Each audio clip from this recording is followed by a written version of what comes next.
Hey, welcome to the WanderLearn show. I'm your host, Tapon. In this episode, I'm going to be reviewing the Keystone 3. It's a hardware wallet that can store all types of cryptocurrency, including Bitcoin, as well as, well, almost every other coin under the sun. What is a hardware wallet? As I'm unboxing this, I'll tell you a little bit about it. Hardware wallets are kind of a stupid name. What they are signing devices. Nothing's actually stored on the actual device.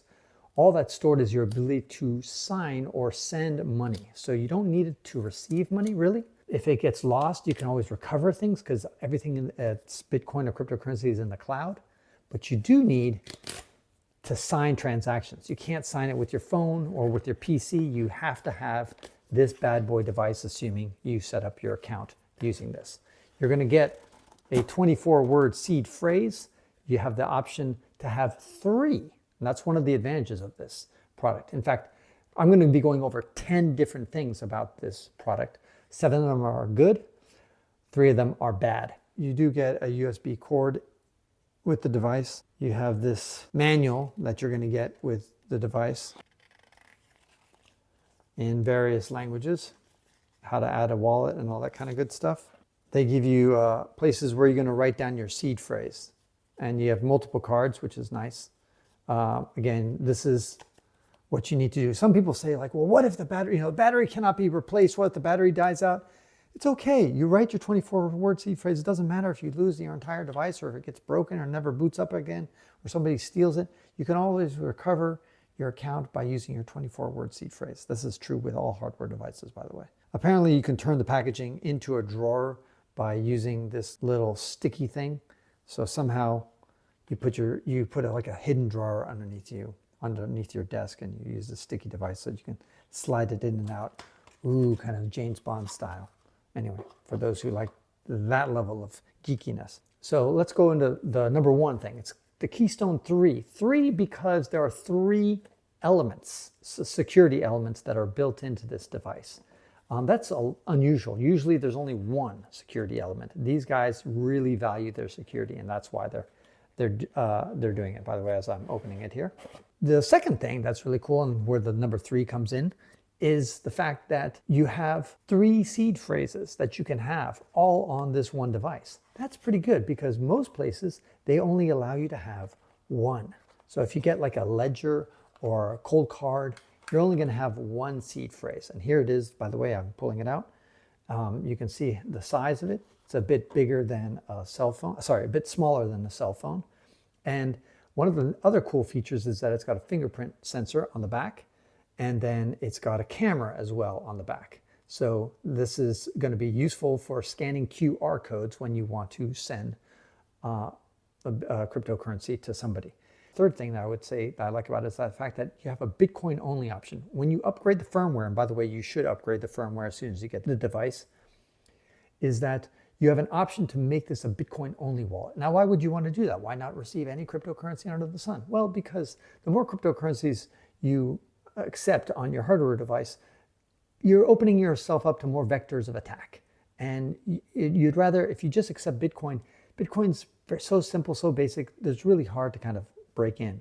With other cryptocurrencies, they're more programmable than Bitcoin is, and so you're slightly more exposed to this. Another thing that I really like, I guess a fourth thing that I like about this card is that you can work with Metamask. Metamask is an extension that you use to manage and interface with a bunch of websites and allows you to manage your cryptocurrency. You can connect it with this bad boy as well. I'm not going to go over the details of the setup. There's a lot of good YouTube videos, and I'll put it in the description below. The fifth thing is that it's air-gapped. What does air-gapped mean? It means that you can plug in an SD card in here, and you can pull it out right here. It doesn't come with an SD card, but the device itself allows you to plug in an SD card. That allows you to have an air-gapped solution, so you don't have to connect it directly to a computer. So if you're really a big geek and you like to do these things on your own, this is a great solution because it does complicate your life. For those who are not very techy, you'd rather just plug it straight into a computer to do software upgrades and that kind of stuff. But for those who really want to be paranoid, air-gap solution is great. Get a micro SD card and put the transaction, a partially signed Bitcoin transaction on there, and then you sign it on the device, and then you send it back to the computer to actually send it and broadcast it. But you have a USB option too. The sixth thing that I really like about this is that it's open source. The Ledger, for example, which is another hardware wallet, they don't have an open source design. Everything is closed source, so you don't really know the code behind it, and a paranoid person can say, maybe they can hack into me. So like the cold card, this is an open source design. And the seventh and final reason I would say is this camera that allows you to scan QR codes either on somebody's phone, anywhere you want, in order to find an address to send your cryptocurrency to. So there you go. Those are the 7 reasons why I like it. So what are the 3 reasons why you may not want it? Well, first of all, it's expensive. It's $150, and that may be a lot if you only have a few $100s worth of cryptocurrency. Just not worth it at that point. Second thing is that on Amazon, it has 82 reviews, and the average rating is about 3.5, which is kind of low. There are some unhappy customers out there. To me, that's a little bit of a concern. The third thing I would say is that the battery life is a bit short, according to some users. Now, I don't really understand this. Why would you want to have this thing on all the time? I don't think so. Here this is when you verify your device and make sure that it's genuine. That's the setup process. But really, come on. Are you going to be trading cryptocurrency all day long? And you can always plug it in and charge it up as much as you want. So to me, the short battery life that some people allege is not that big of a deal anyway, even if it were true. So right now I just booted up and it's at 89%. And I haven't, it's been a couple of months it's taken me to get around to doing this review.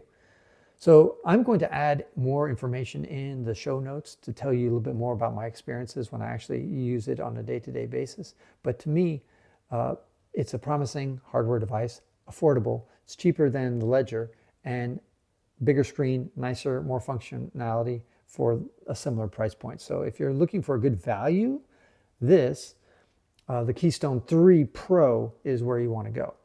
What do you guys think about it? In case you've used it, put it in the comments down below, and I encourage you to check it out. All right, this is Franz Tapon encouraging you to wander and learn.